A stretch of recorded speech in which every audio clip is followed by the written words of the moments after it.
Payroll taxes, no tax policies proposed, and then they've got this tariff and trades thing. So, the thing is tariffs on China. It wants to impose a 60% tariff on all US imports from China.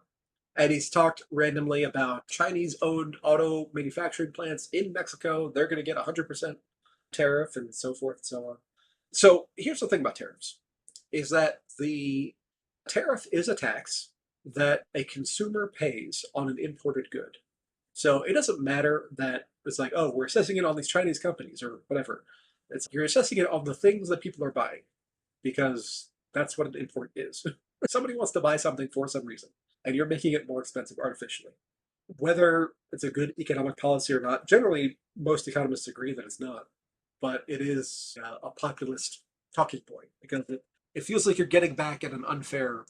But I guess I won't get too far into that. However, there's another proposal that has been made to consider replacing personal income taxes with increased tariffs. Okay, I'll give you the short version of this. There's no way this can happen, and I'll show you why. So I brought up some charts from the Federal Reserve, St. Louis Fed, and this chart is the federal government current tax receipts, personal current taxes. This is how much income tax is raised by the federal government. And in 2023 was basically $2.2 trillion. 2022 was a little higher, $2.5 trillion. So, okay, that's how much the government is making, I want to use that kind of language, in terms of income tax for personal taxes. There's a little bit more that's corporate, but personal income taxes is the largest chunk. And here's the corporate income one. It was 409 billion in 2023. And again, this ties into what we were talking about, reducing the corporate income tax rate. The corporate income tax just doesn't raise that much money. It's mostly the personal income tax. So 2.2 trillion versus 400 billion. It's the personal income tax is 7 times larger than the corporate income tax. So by shifting the percentage on the corporate income tax, not going to move the needle that much.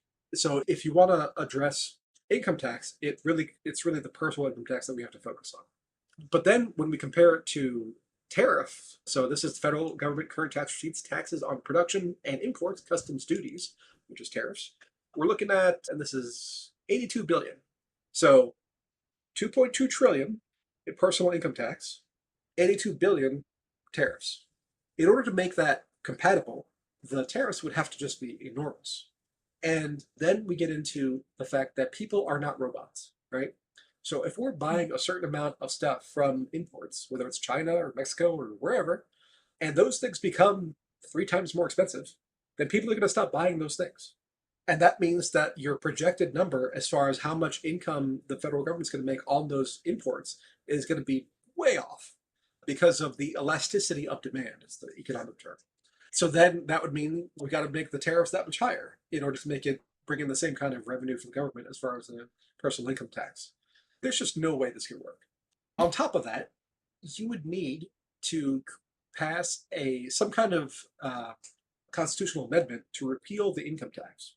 So the income tax was created by the 16th Amendment to the Constitution. And before that, the federal government was funded by tariffs and duties and things like this, but had a much smaller government that did way fewer things.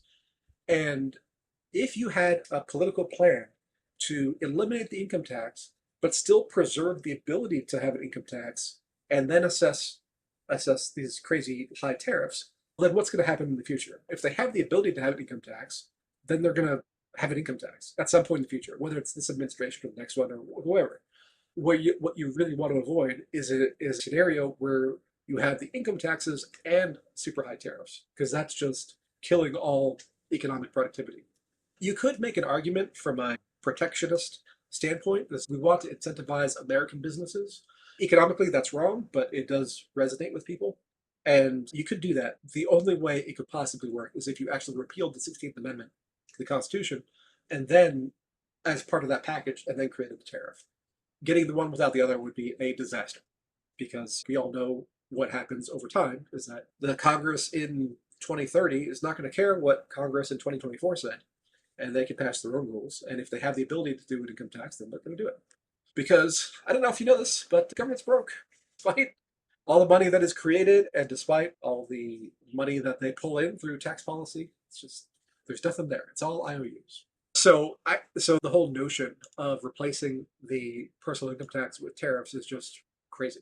And notice that they specify personal income taxes, so they still want to preserve the corporate income tax, which means that they're talking about not repealing the 16th Amendment. And I cannot see this working at all. Assessing a punitive tariff on just China, yeah, then you're just penalizing goods made in China.